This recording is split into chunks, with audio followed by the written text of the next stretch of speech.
할렐루야. 오늘은 지금 우리가 거룩한 습관을 가져야 할 때라고 하는 제목으로 같이 은혜를 나누려고 합니다. 오늘은 특별히 저희 교회가 창립 11주년을 맞이하는 기쁘고 감사한 주님의 날입니다. 창립 11주년을 맞이해서 다 같이 모여서 정말 감사하는 마음으로 감사의 예배를 드려야 하는 이 축제의 날이고 또 주의 날인데, 참 안타깝게도 이렇게 영상으로 예배를 드리게 되었습니다. 처음에는 이런 상황을 받아들이는 것이 저에게는 무척 힘든 일이었습니다. 창립 기념 예배까지 영상으로 드려야 하는가? 이 질문을 수없이 던졌습니다. 그리고 속상했습니다. 그래서 대면 예배를 드릴 수 있을 때까지 한번 미뤄볼까라는 생각을 가지고 좀 미룰까 생각했습니다. 창립 기념일인데, 이 감사의 예배인데 좀 다 같이 드려야 되지 않을까, 알아서 그런 생각을 했었습니다. 하지만 제 생각이 아니라 주님의 뜻을 물어야 하기에 말씀을 보고 묵상하면서 기도하는 가운데 성령께서 저에게 주시는 감동은 이것도 주님이 허락하셨다라는 그 감동을 주셨습니다. 그래요. 그래서 오늘 이렇게 영상 예배로 창립 11주년 기념 예배를 드리게 되었습니다. 저는 아직도 이 영상 예배를 드리는 것이 좀 뭔가 빠진 것 같고 좀 온전한 마음으로 드리지 못하는 것 같아서 좀 죄송하고 미안하고 다 책임을 다하지 못하는 그런 죄책감에 시달릴 때가 있습니다. 그래서 이렇게 창립 기념 예배를 영상으로 드리는 것이 너무너무 미안해요. 여러분들에게도 미안하고 주님께도 미안합니다. 너무 죄송스럽습니다. 그런데 제가 생각을 이렇게 바꾸고 나니까 훨씬 마음이 편해지고 감사할 수 있었습니다. 어떻게 바꿨냐면, 그래요, 올해는 특별하다. 올해는 주님께서 특별히 창립 11주년 감사 예배를 영상 예배로 드릴 수 있게 허락해 주셨다 라고 생각하고 나니까 감사할 수 있었습니다. 어쩔 수 없이 이렇게 드리는 게 아니라 하나님께서 이 예배를 영상으로 받고 싶어서 이렇게 준비해 주셨다, 예배해 두셨다라고 저는 믿습니다. 그렇게 믿고 나니까 마음의 평안과 감사가 생겼습니다. 그렇습니다. 이렇게 믿어야 됩니다. 올해는 특별한 해입니다. 올해는 정말 특별한 해입니다. 예전에는 한 번도 해보지 못했던 이런 영상 예배를 주님 앞에 올려드릴 수 있다라고 하는 것이 특별합니다. 이 특별한 예배를 오늘 특별히 창립 11주년 감사 예배로 드리게 하심에 감사합니다. 그렇지 않습니까? 얼마나 감사한 일입니까? 그리고 더 감사한 것은 올해 성령께서 귀 있는 자들은 성령의 교회들에게 하는 말씀을 들을지어다 라고 하셨죠? 그 말씀 속에서 세 가지나 우리에게 말씀을 해주셨습니다. 기억하십니까? 절대로 잊어서는 안 됩니다. 첫 번째 우리에게 주신 말씀이 있었습니다. 뭐였죠? 빨리 생각해 보세요. 첫 번째 주신 말씀, 지금은 우리가 뭐 할 때라고요? 지금은 우리가 주의 말씀을 들어야 할 때다. 한번 같이 읽어볼까요? 시작. 지금은 우리가 주의 말씀을 들어야 할 때다. 두 번째, 성령께서 우리에게 주신 말씀이 있습니다. 뭐였죠? 지난 시간, 지금은 우리가 주님과의 관계를 점검할 때다. 이것도 한번 크게 따라해 보시기 바랍니다. 지금은 우리가 주님과의 관계를 점검할 때다. 그리고 오늘 마지막 주님이 주시는 말씀이 있습니다. 오늘 설교 제목입니다. 이것도 한번 같이 크게 따라해 보시기 바랍니다. 지금은 우리가 거룩한 습관을 가져야 할 때다. 이 세 가지 말씀을 꼭 기억하고 저와 여러분이 새로운 마음과 새로운 각오로 12주년을 향해서 새롭게 출발하는 귀한 시간이 되기를 축복합니다. 그래서 올해는 더 특별합니다. 그래서 올해는 창립 11주년 감사 예배는 더욱더 특별합니다. 성령께서 지금은 우리가 거룩한 습관을 가져야 할 때다라고 말씀하고 있습니다. 이 말씀을 하실 때 저 머릿속에 두 가지 단어가 떠올랐어요. 하나는 패턴이라고 하는 것이고요. 또 하나는 습관이라고 하는 겁니다. 패턴은요, 일정한 형태나 유형이나 양식을 이야기한다고 합니다. 습관은 오랫동안 되풀이하여 몸에 익은 채로 굳어진 개인적인 행동이라고 말합니다. 근데 이 패턴과 습관의 공통점이 있죠?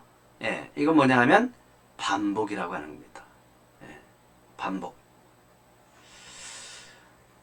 요즘 영상으로 예배를 드리다 보니까 제가 많이 예민해졌습니다. 라이브 방송을 하기 때문에 더 긴장할 수밖에 없습니다. 그런데 가끔 방송이 끊기는 현상이 나타나서 저를 무척 당황스럽게 만들었어요. 그래서 어떻게 하면 좀 더 방송을 원활하게 할 수 있을까, 이 라이브 방송을 할 수 있을까를 생각하다가 이전보다 인터넷 속도가 좀 빠른 제품으로 교체했습니다. 그리고 컴퓨터를 좀 업그레이드 했습니다. 프로그램을 새로 설치했어요. 그리고 인터넷을 검색을 하다가 저에게서 패턴이 바뀐 것을 발견하게 되었습니다.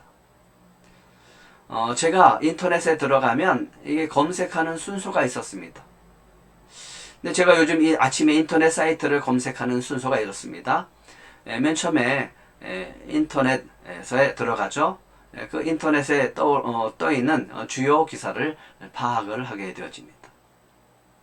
이것도 모자라서 다음에 어디로 가냐면 인터넷 신문을 찾아 들어갑니다. 거기에 주요 기사들을 보게 되어집니다. 그러고 난 다음에 어디로 들어가냐면 오늘 뉴스 방송, 뉴스 전용 사이트에 들어가서 주요 뉴스 기사를 검색하기 시작을 합니다. 그리고 그 다음에 말씀 묵상을 펼칩니다. 언제부터인지 저의 인터넷 검색 패턴이 바뀌게 되었던 거예요. 그것을 발견한 겁니다. 제일 먼저 말씀 묵상을 펼치고 말씀 묵상한 다음에 인터넷 기사를 찾아 들어가기 시작을 했는데 제 패턴이 바뀌어지게 된 거예요. 이 검색 패턴이 바뀐 것을 깨닫게 되어진 거예요. 왜 이렇게 검색 패턴이 바뀌어졌을까를 생각을 해봤습니다. 그랬더니 제 주요 관심사가 바뀌었기 때문에 그랬습니다.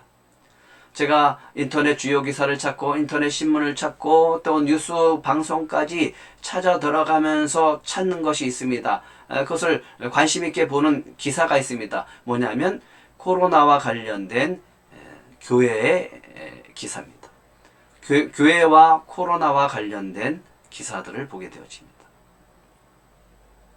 또 한 가지는 정부의 방역 방침이 어떻게 달라졌는가를 찾아서 검색을 하고 있습니다. 그게 궁금하거든요.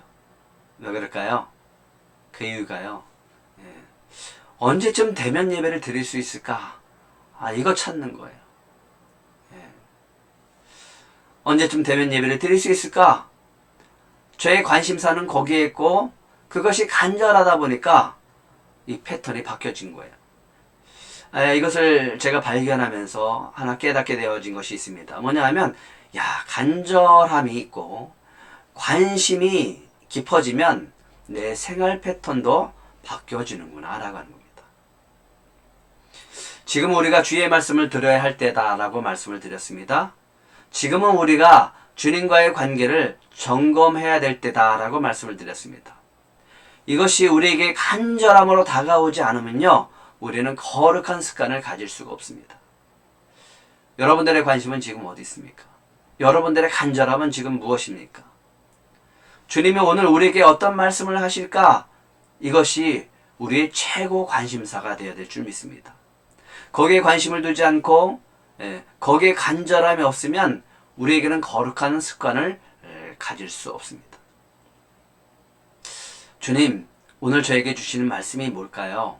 저희 듣겠습니다. 겸손하게 주님의 말씀을 듣기 위해서 그 말씀의 자리를 찾아가고 또 날마다 주님과 어떻게 하면 더욱더 친밀해질까? 주님과의 관계가 어떻게 더욱더 친밀해질 수 있을까를 관심을 갖고 그것을 더욱더 간절함으로 사모하고 있을 때 우리의 생활 패턴이 바뀌어지고 우리는 거룩한 습관을 가질 수 있게 되어진다라고 하는 겁니다. 거룩한 습관을 갖기 위해서 우리의 생활 패턴을 바꿔야 된다라고 하는 겁니다. 우선권을 바꿔야 됩니다. 우리의 삶의 패턴, 우리의 생활의 패턴 다 바꿔 나가야 됩니다. 가장 먼저 해야 될 것 뭘까요? 하루의 시작을 뭐로부터 시작하라고 그랬죠? 하루의 시작을 주님의 말씀 앞에서 시작해 보시기 바랍니다. 이제 11주년을 맞이하고 이제 새롭게 출발하는 저와 여러분에게는 날마다 하루의 시작을 주님의 말씀 앞에서 시작해야 됩니다. 또 주님과의 깊은 교제를 통해서 하루를 시작해 보시기 바랍니다.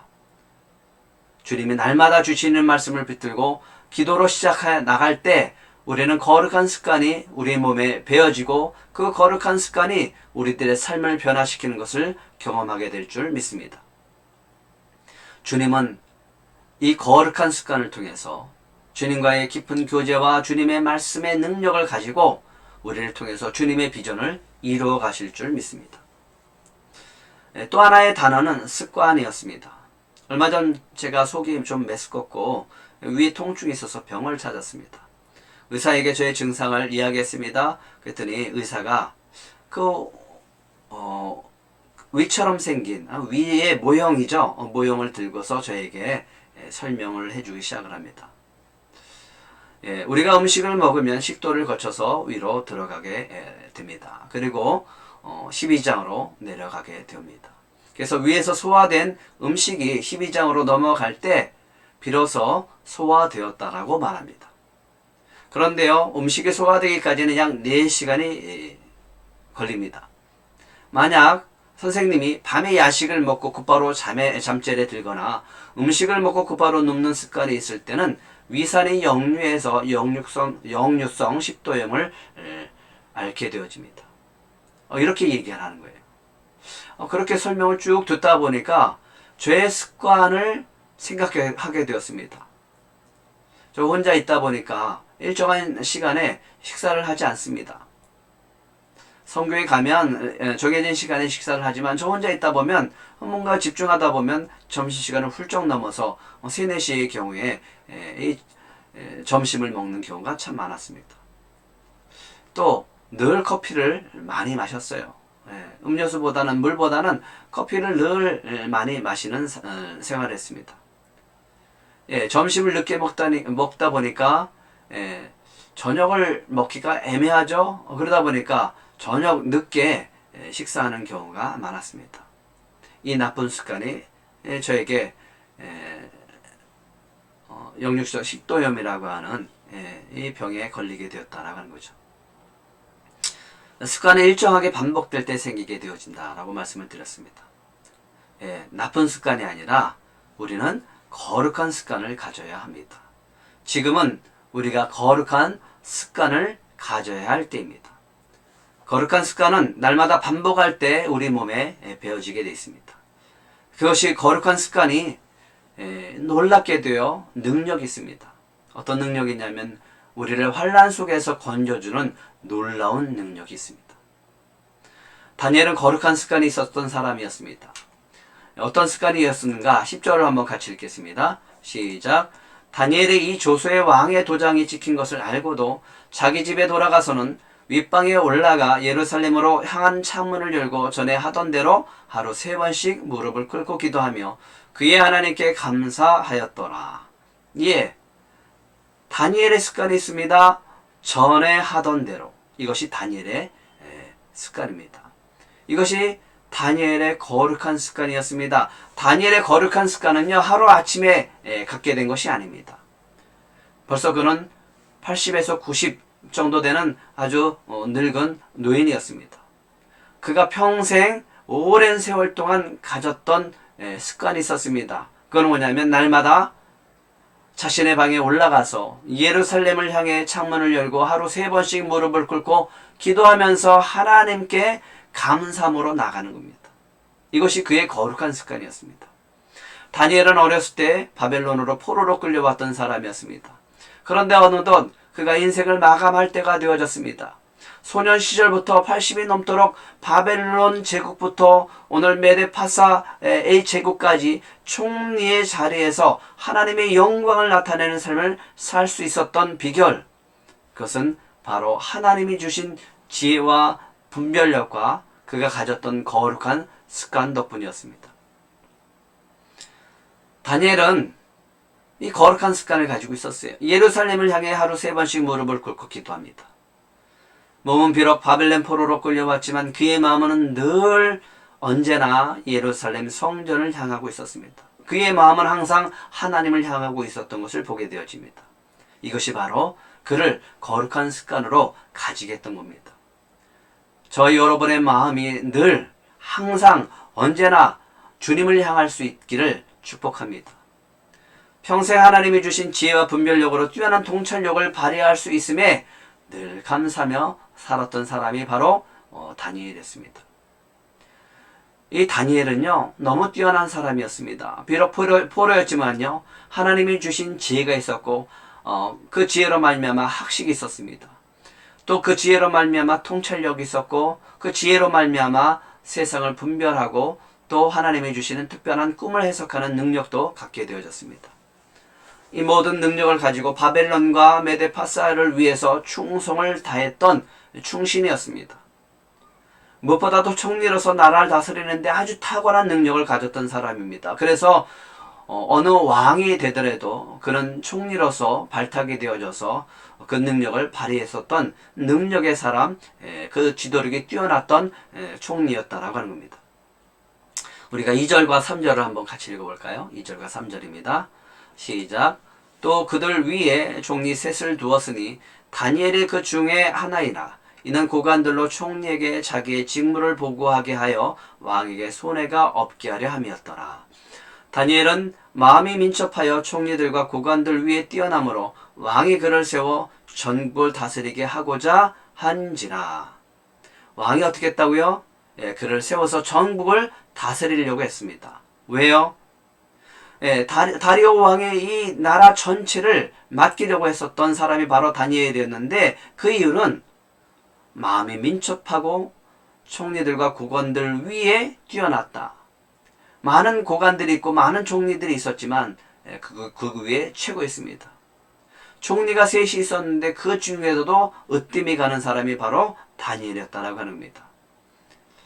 하지만 언제나 이렇게 뛰어난 사람 주변에 있는 사람들은 이런 사람들을 곱게 보지 않습니다. 이런 사람들 주변에는 늘 시기하고 질투하는 사람이 있기 마련입니다. 그래요. 이 다니엘 시대도 그랬던 것처럼 지금 우리도 그래요. 남 잘 되는 꼴을 못 보는 사람들이 있습니다. 그래서 다니엘의 허물을 찾아서 그를 죽이려고 계략을 꾸미게 되어집니다. 그 계략은 이런 거였습니다.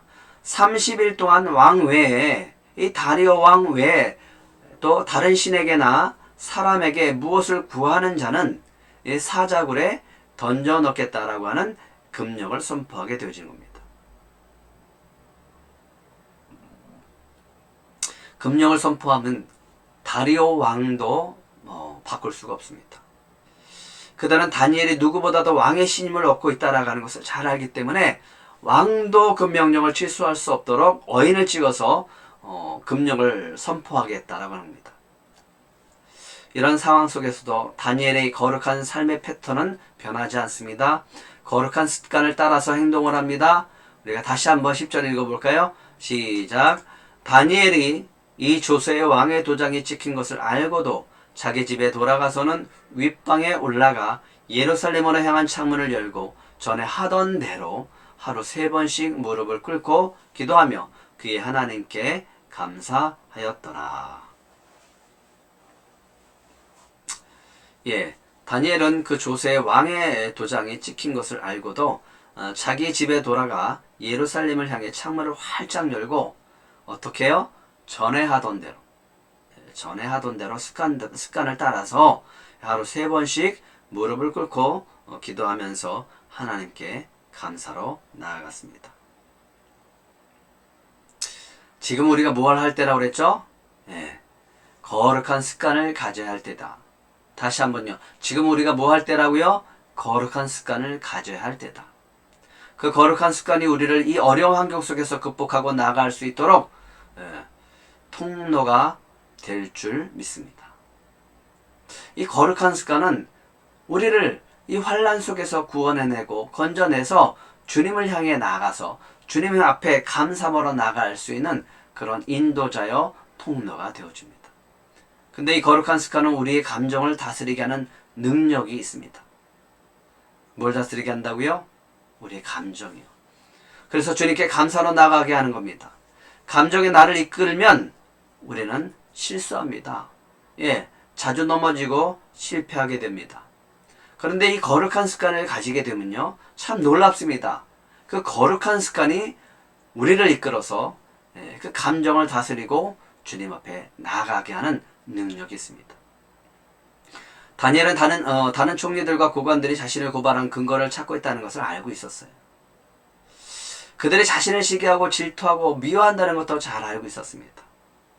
자신이 하나님을 믿고 있기 때문에 왕이나 다른 신에게 전하지 않을 것도 잘 알고 있었습니다. 그래서 그들이 그것을 이용해서 자기를 올무에 빠지게 하고 걸려들게 해서 자기를 죽이려 한다라고 하는 것, 그 계략을 꾸미고 이렇게 금령을 선포했다라고 하는 것도 잘 알고 있었습니다. 그렇다면 다니엘은 어떻게 해야 됩니까? 피해야죠. 죽기를 면해야 되죠. 아니면 그들과 싸워야 됩니다. 너희들이 어떻게 나한테 그럴 수가 있느냐? 어떻게 그런 계략을 꾸밀 수 있느냐라고 하면서 다리오 왕에게 고자질할 수 있는 거예요. 건의할 수 있는 겁니다. 이런 상황에 다니엘은 그들과 맞서서 다투지 않습니다. 싸우지 않습니다. 특별한 대책을 세우거나 어떤 대안을 내놓지도 않습니다. 그리고 그들 앞에서 분노하지도 않습니다. 죽음에 두려워서 창문을 닫거나 기도의 횟수를 줄이지도 않습니다. 그냥 전에 하던 대로 거룩한 습관을 따라서 하루 3번씩 무릎을 꿇고 기도하며 하나님께 감사로 나아갑니다. 참 놀랍지 않습니까? 날마다 그의 마음은 하나님을 향해 있었습니다. 문제를 일으키고 괴롭히고 올무에 걸리게 만들고 계략을 꾸미고 자신을 죽이려고 했었던 그 대적을 향해 마음을 빼앗기는 것이 아니라 그의 마음을 온전히 하나님께 드리고 있습니다. 그의 마음은 언제나 하나님을 향해 있는 것을 보게 되어집니다. 평생 하나님이 주신 지혜와 능력으로 하나님이 살아계심을 나타내고 살았던 것에 감사함으로 나아갑니다. 주님, 저를 평생 이렇게 사용하시고 저 이방 땅에서 이 포로 가운데 이 포로국 앞에서 총리로서 하나님이 살아계심을 나타내 주심에 감사합니다 라고 나아갑니다. 그리고 이제 머지않아 하나님께서 약속하신 대로 유대 민족을 포로에서 해방시켜줘서 저 예루살렘 성전에서 다시 예배드려야 하는 날이 곧 올 것이라고 믿고 그런 감사함으로 하나님께 나아갑니다.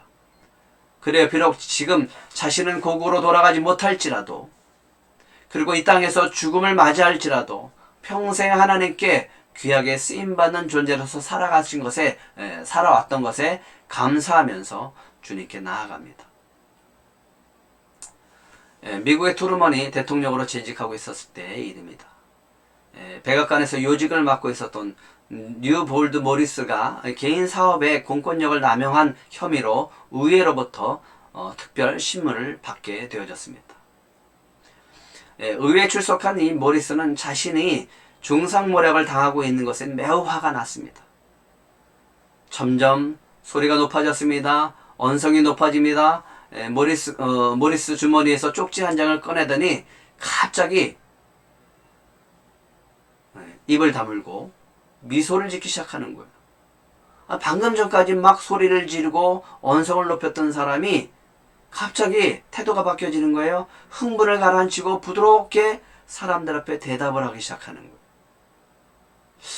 너무 이상한 거예요. 그래서 한 의원이 갑자기 태도가 바뀐 모리스를 향해서 궁금해서 너무 이상해서 지금 당신이 읽은 쪽지가 뭐길래 당신이 그렇게 태도가 바뀌었습니까? 라고 합니다. 그러자 모리스가 웃으며 대답합니다. 저는 화가 나면요, 소리를 지르고 옷을 벗어 던지는 습관이 있습니다. 그런데 제 아내가 이런 못된 습관 때문에 실수하지 말라고 제 주머니에 이런 쪽지를 넣어둔 것을 발견하게 됐습니다. 그 쪽지에는 이렇게 써져 있습니다. 여보, 아무 데서나 함부로 옷을 벗어 던지지 마세요.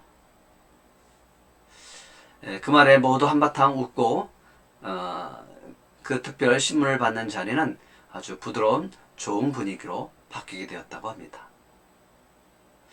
거룩한 습관을 가져보시기 바랍니다. 그 거룩한 습관이 우리의 감정을 다스리게 하고 우리를 주님께 감사함으로 나가게 하는 능력이 있는 줄 믿으시기 바랍니다.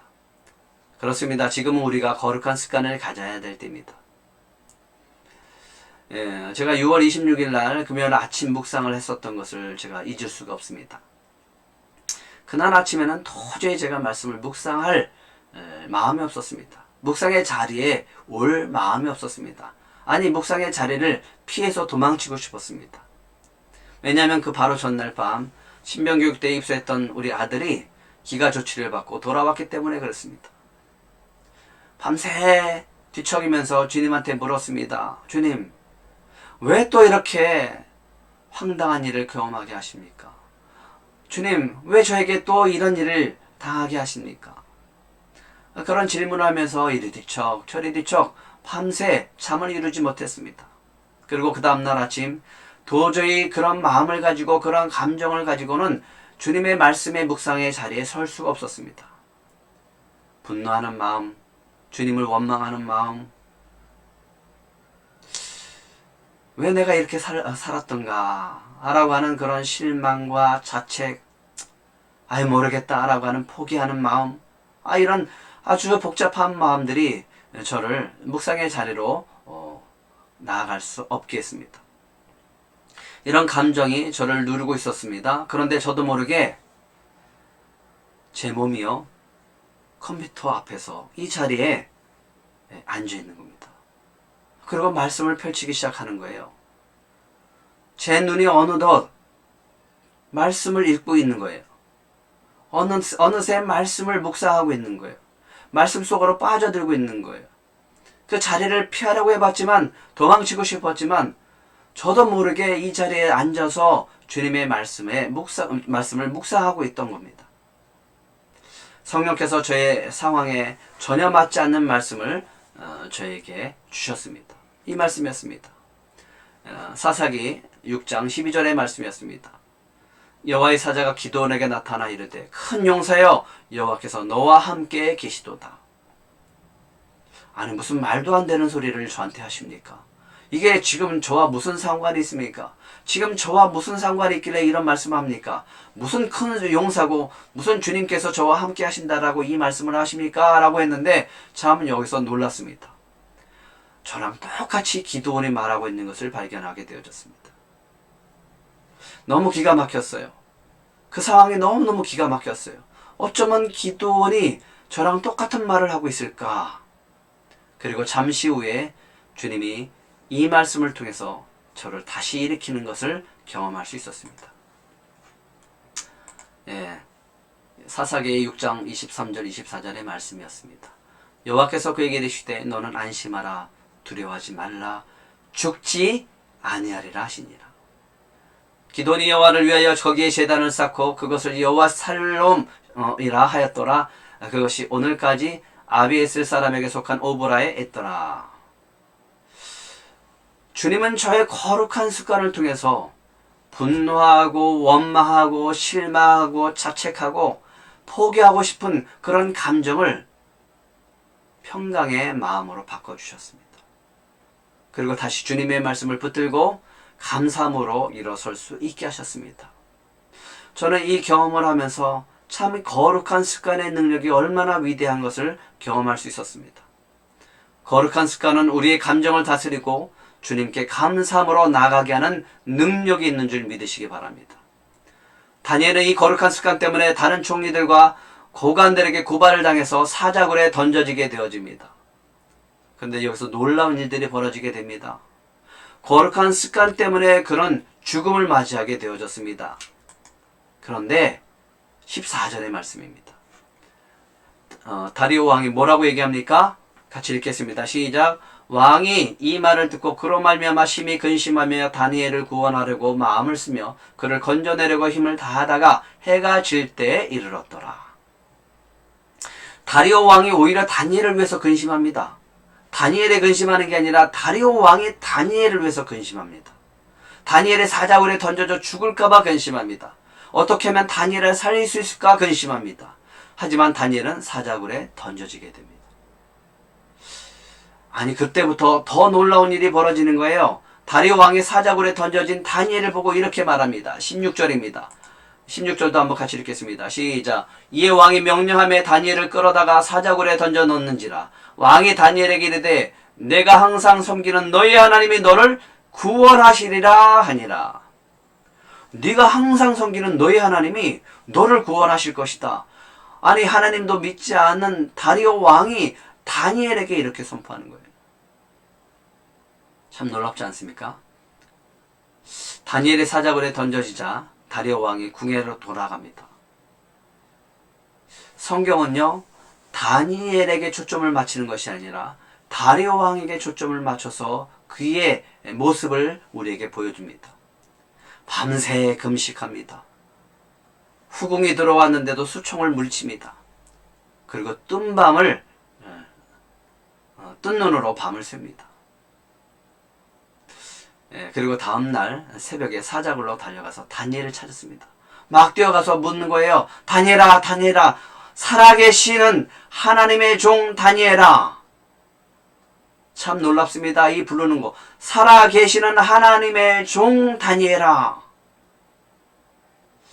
저는 세상 사람들이 저와 여러분들을 향해서 이렇게 불렀으면 좋겠습니다. 살아계시는 하나님의 종호야. 내가 항상 섬기는 내 하나님의 사자들에게 능히 너를 구원하셨느냐? 라고 묻습니다. 다니엘이 말합니다. 네, 하나님이 천사를 보내셔서 사자들의 입을 막고 저를 지켜주셨습니다. 저 멀쩡합니다. 다니엘의 소리를 듣고서 왕이 너무 기뻐서 어쩔 줄을 모릅니다. 그리고 다니엘을 고발했던 사자들을 고관들과 총리들을 끌어다가 사자굴에 던져버립니다. 주님은 역전의 주님이십니다. 우리 하나님은 역전의 하나님이십니다. 그러자 다리오 왕이 이런 고백을 합니다. 26절, 27절 한번 같이 읽겠습니다. 시작. 내가 이제 조서를 내리노라. 내 나라 관할 아래에 있는 사람들은 다 다니엘의 하나님 앞에서 떨며 두려워할지니 그는 살아계시는 하나님이시요 영원히 변하지 않으실 이시며 그의 나라는 멸망하지 않을 것이요 그의 권세는 무궁할 것이며 그는 구원도 하시며 건져내기도 하시며 하늘에서든지 땅에서든지 이적과 기사를 행하시는 이로써 다니엘을 구원하여 사자의 입에서 벗어나게 하셨습니다. 지금은 우리가 거룩한 습관을 가져야 될 때입니다. 거룩한 습관은요, 우리의 감정을 다스리고 주님께 감사함으로 나가게 하는 능력이 있습니다. 거룩한 습관이 나의 의지와 상관없이 우리를 주님께로 인도하는 능력이 있습니다. 우리를 환난에서 건지시고 살아계신 하나님을 경험할 수 있습니다. 그 살아계신 하나님을 세상 앞에 보일 수 있는 능력이 있습니다. 이제 우리는 새롭게 출발을 해야 됩니다. 창립 12주년을 향해서 또 새롭게 출발하는 이 자리입니다. 성령께서 올해 우리에게 주신 이 세 가지의 말씀을 꼭 기억하시기 바랍니다. 그리고 날마다 주님의 말씀을 들으시기 바랍니다. 날마다 주님의 관계를 점검해 보시기 바랍니다. 날마다 주님과 친밀해지시기 바랍니다. 날마다 거룩한 습관으로 감사의 삶으로 주님 앞에 나아가시고 이 세상 앞에 살아계신 하나님을 나타내 보이는 저와 여러분들이 되시기를 축복합니다.